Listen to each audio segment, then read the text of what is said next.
As far as I am concerned, I am a fundamentalist Muslim and I am proud to be a fundamentalist Muslim.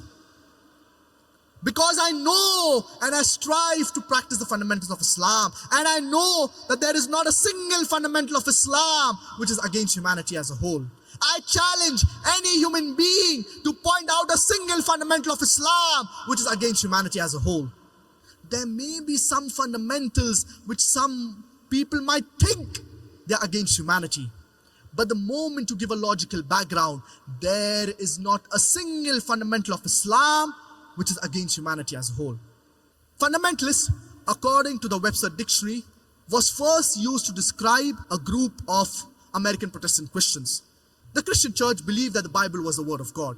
These American Protestant Christians, they not only believed that the Bible was the word of God, but they believed every word, every letter of the Bible is the word of God.